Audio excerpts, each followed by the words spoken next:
ಅಮ್ಮನ ಕೈ ರುಚಿಗೆ ಸ್ವಾಗತ. ಇವತ್ತು ಕಾರ್ನ್ ಪರೋಟ ಮಾಡೋಣ ಅಂತ ತಗೊಂಡಿದ್ದೀವಿ. ಒಂದು ಬಾಣಲೆ ತಗೊಂಡು ಅದಕ್ಕೆ ಎಣ್ಣೆ ಹಾಕಿ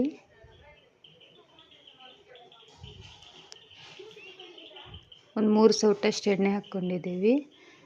ಅದಕ್ಕೆ ಒಂದು 3 ಈರುಳ್ಳಿ ಸಣ್ಣದಾಗಿ ಹೆಚ್ಚಿರೋದು ಈರುಳ್ಳಿ ಹಾಕಿ ಫ್ರೈ ಮಾಡ್ಕೋಬೇಕು. ನಂತರ 1 ಚಮಚ ಶುಂಠಿ ಬೆಳ್ಳುಳ್ಳಿ ಪೇಸ್ಟ್,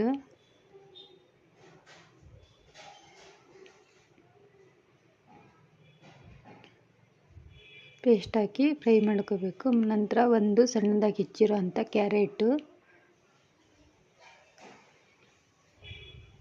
ಕ್ಯಾರೆಟ್ ಕೂಡ ಹಾಕಿ, ನಂತರ ರುಚಿಗೆ ತಕ್ಕಷ್ಟು ಉಪ್ಪು, ಸ್ವಲ್ಪ ಸಕ್ಕರೆ, ಅರ್ಧ ಚಮಚದಷ್ಟು ಸಕ್ಕರೆ ಹಾಕಿ ಮಿಕ್ಸ್ ಮಾಡ್ಕೋಬೇಕು. ಅದು ಮಿಕ್ಸ್ ಮಾಡ್ಕೊಂಡಾದ ನಂತರ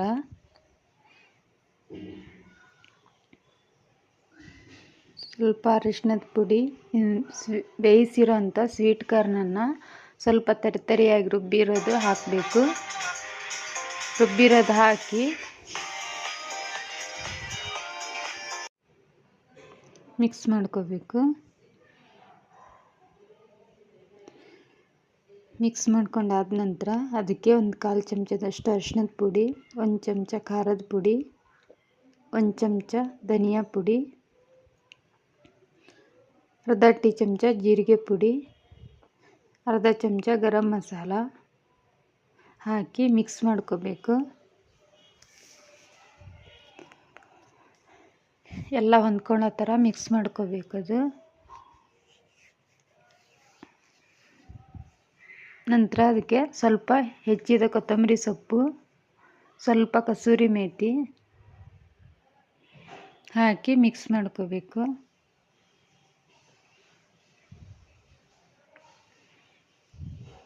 ಅದು ಮಿಕ್ಸ್ ಮಾಡ್ಕೊಂಡಾದ ನಂತರ 3 ಬೇಯಿಸಿದಂಥ ಆಲೂಗಡ್ಡೆನ ಸ್ಮ್ಯಾಶ್ ಮಾಡಿ ಹಾಕಬೇಕು. ಅದೆಲ್ಲ ಹೊಂದ್ಕೊಳ್ಳೋ ಥರ ಮಿಕ್ಸ್ ಮಾಡಬೇಕು.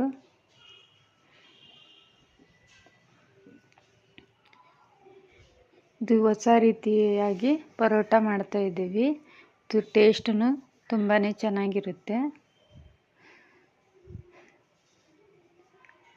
ಅದೆಲ್ಲ ಚೆನ್ನಾಗಿ ಮಿಕ್ಸ್ ಮಾಡ್ಕೊಂಡಾದ ನಂತರ 1 ಕ್ಯೂಬ್ ಚೀಸನ್ನು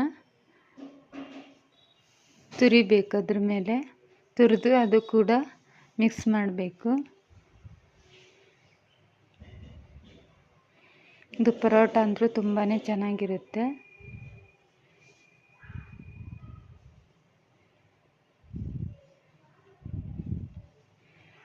ಈಗ 1 ಕ್ಯೂಬ್ ಚೀಸನ್ನು ತುರಿತಾ ಇದ್ದೀವಿ.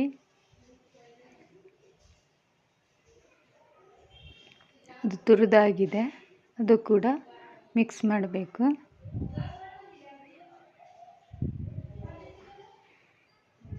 ಕಾರ್ನ್ ಸೀಸನಿಗಂತೂ ಸ್ವೀಟ್ ಕಾರ್ನ್ ಸೀಸನಲ್ಲಿ ಈ ರೀತಿ ಮಾಡಿಕೊಂಡ್ರೆ ತುಂಬ ಚೆನ್ನಾಗಿರುತ್ತೆ.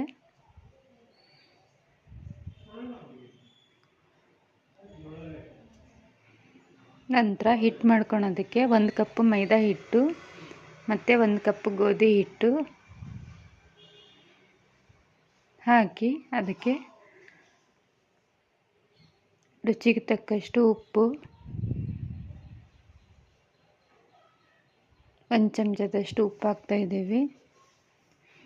ಅದು ಮಿಕ್ಸ್ ಮಾಡಿ ಸ್ವಲ್ಪ ನೀರು ಹಾಕಿ ಚಪಾತಿ ಹಿಟ್ಟಿನದಕ್ಕೆ ಕಲಿಸ್ಕೋಬೇಕು.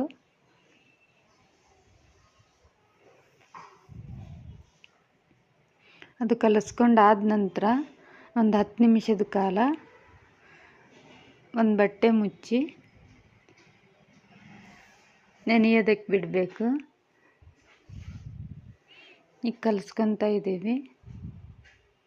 ಸ್ವಲ್ಪ ಎಣ್ಣೆ ಹಾಕಿ ಕೊನೆಗೆ ಒಂದು 10 ನಿಮಿಷದ ಕಾಲ ಇಡಬೇಕು. ಅದ್ರ ಮೇಲೆ ಒಂದು ಬಟ್ಟೆ ಮುಚ್ಚಿ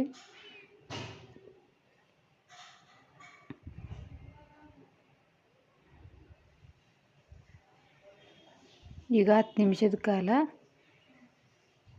ಬಟ್ಟೆ ಮುಚ್ಚಬೇಕು. ಒದ್ದೆ ಬಟ್ಟೆನ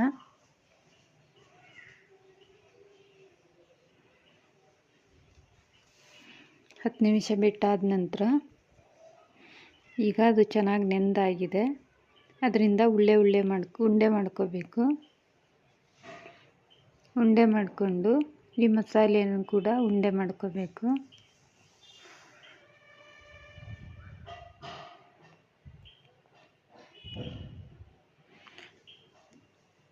ನಂತರ ಚಪಾತಿ ಹಿಟ್ಟಿನ ಉಂಡೆ ತಗೊಂಡು ಅದು ಚಪಾತಿ ಅಷ್ಟು ದೊಡ್ಡದಾಗಿಯೇ ಲಟ್ಸ್ಕೋಬೇಕು.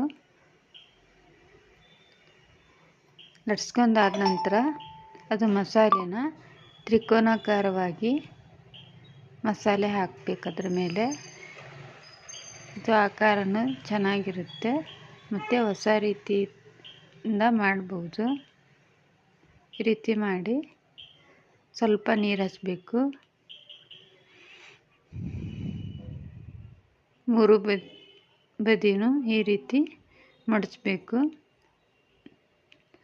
ಮಡಚಾದ ನಂತರ ಒಂದು ಕಾವಲಿನ ಬಿಸಿ ಮಾಡ್ಕೊಳಕ್ಕೆ ಇಟ್ಕೊಂಡು ಈ ಕಾವಲಿ ಬಿಸಿ ಮಾಡೋದಕ್ಕೂ ಇಟ್ಕೊಂಡಾಗಿದೆ. ಅದು ಕಾದಾಗಿದೆ.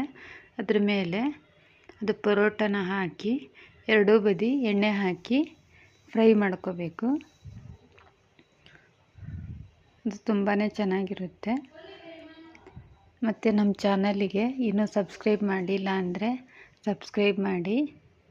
ಮತ್ತು ಈ ರೆಸಿಪಿ ಹೇಗಿತ್ತು ಅಂತ ಕಮೆಂಟ್ ಮಾಡಿ. ಮತ್ತು ಫ್ರೆಂಡ್ಸ್ ಆ್ಯಂಡ್ ಫ್ಯಾಮಿಲಿಗೆ ಶೇರ್ ಮಾಡಿ.